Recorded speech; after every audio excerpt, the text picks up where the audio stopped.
My name is Helen Knox. I was born in Essex, so I'm an Essex girl, and I grew up on a farm. I had a lovely childhood, and my main memories are of playing on the farm. My dad was a farmer, and having my own animals. I had my own pigs. Harvests were lots of fun because as soon as I got to the age of 14, I was allowed to drive a tractor. So I had a summer job, and I would follow the combine harvester and put 3 rows of straw into one for the baler to then come along and gobble it up. My first memory of school was on my 5th birthday. That was my first day at school, and we had a cheese salad, and I thoroughly enjoyed the day. Went home, that was it, school done. Mum came in the next morning to get me up to go to school, and I said, I've been to school, I don't want to go again, I've done it. I got into nursing by going on holiday to visit one of my cousins when I was halfway through my medical secretary's course. My cousin got me a job at the Royal Infirmary of Edinburgh. It sort of went from there, really. I applied to Addenbrooke's in Cambridge, and for the first time in my life I was turned down for something. So I took myself off up to London. I can still see the white coat I was wearing. Wandered across Westminster Bridge from Westminster Tube Station, walked into what I now know to be the accident and emergency entrance, and there was a paternoster system where people would jump onto this box and it would take them up and then jump off and they were down. I thought, oh no, this is a bit weird. Don't think I like it here. So St Thomas's didn't even get an application because of their paternoster system. Wandered across to Westminster Hospital where they were friendly, they smiled at me, felt this is nice. When I qualified in 1978, I had a romantic idea about district nursing. Having seen a really lovely film of a district nurse up in the Highlands, it was a very, very different reality from the image that I had in my mind. I thought going into houses throughout the Chelsea area was going to be really, really smart and upmarket and fascinating.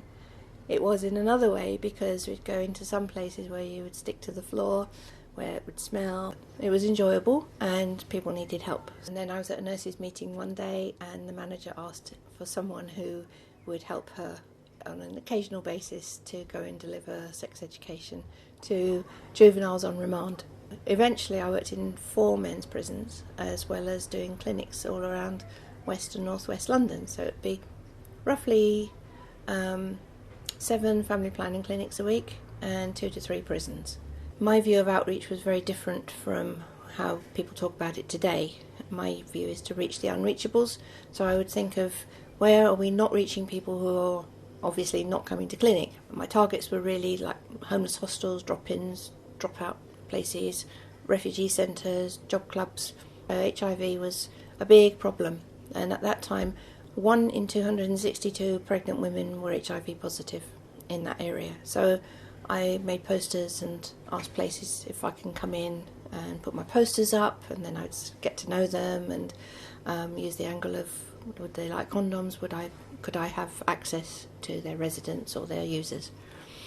And it sort of went from there really, and so my 4 initial condom points came to 12, and I travelled my way around bribing people with condoms. I could even jump out at traffic lights with people and give them bags of condoms and information about checking testicles and things as well. During that period of time, I had many outlandish experiences and lots of fun, and we had a double-decker bus. So that was parked in Streatham Common and leaping on and off that and stopping people at traffic lights.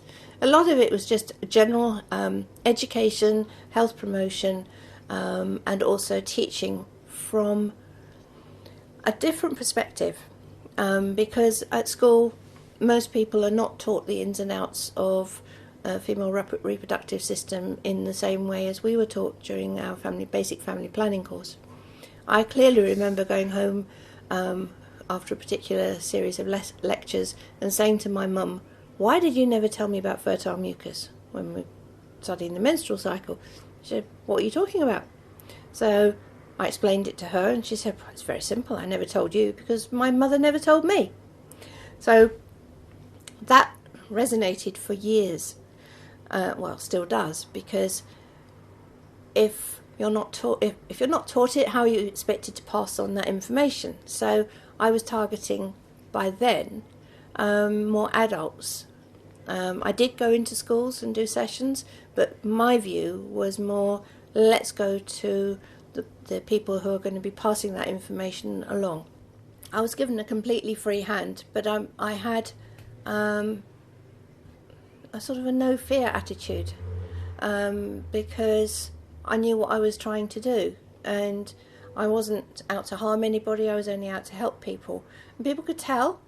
And so when it came to the sex work side of things, there were some who took me under their wing and sat and talked to me openly, and then they would encourage other people to come towards me and listen to what I was doing. And then I thought I was really worldly wise, because I'd been doing family planning for a long time, but the girls were very open, and they were fascinated with what I was talking about, and I was fascinated by what they were talking about. But I was seeing what they were saying as, is there a risk? Is there a risk?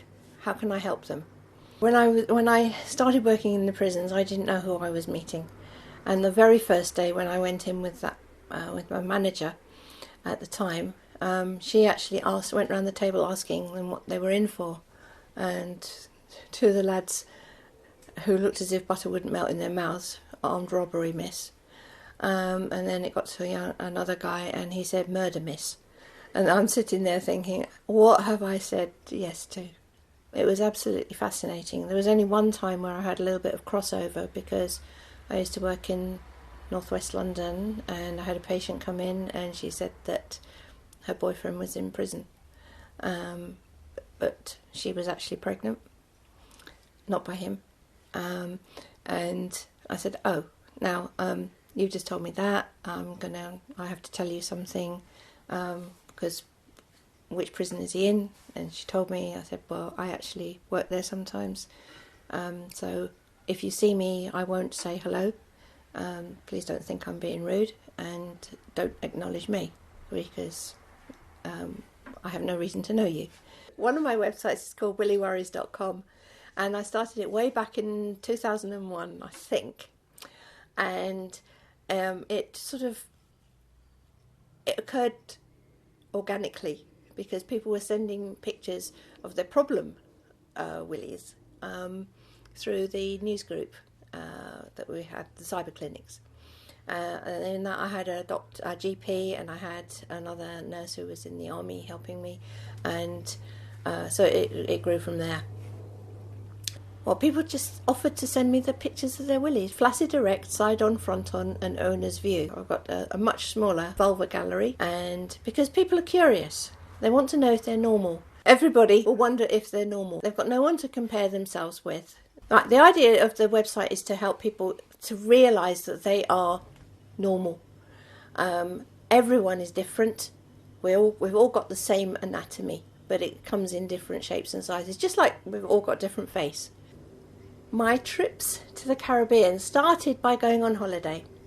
I already had my first two books, and I contacted, on the advice of my editor, Business Link London. That holiday changed my life, and they arranged a distributor.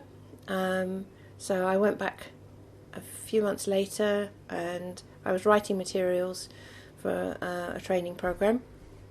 So I had 3.5 weeks in a chattel house on the west coast. British High Commission, we formally launched the books with their help. Sanka Price, who was my editor, later on turned out to be, because he said, I love what you're trying to do, and I love your books, and I really want to try something. He had just started a health magazine a few months before, and being a small island, people don't necessarily trust opening up and asking questions about sex to their doctor or to a nurse, because they fear that someone's going to gossip.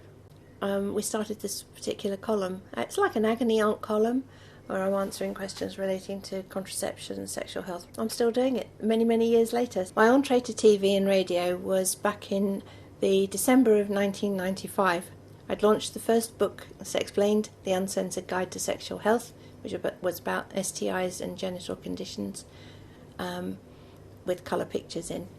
in the August, and Michael had received a press release at Woman's Own where he was writing amongst many other places, and he asked if I would come in. He was doing a slot on Television X, and so I was sort of very excited. What's this all about?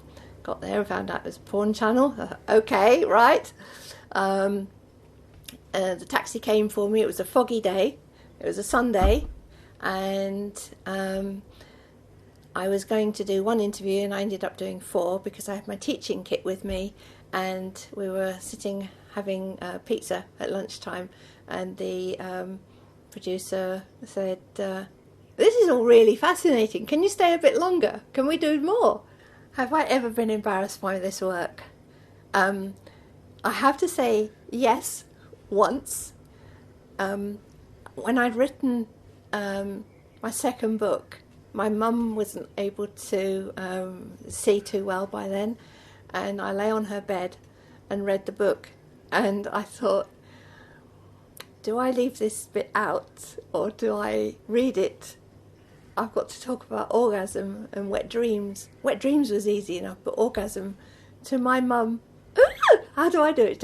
What shall I do? And I thought, no, I'll just keep reading. I'll do it. And I did. And by the time I finished the whole book, she just said, "Well, that was very interesting. I learned a lot again."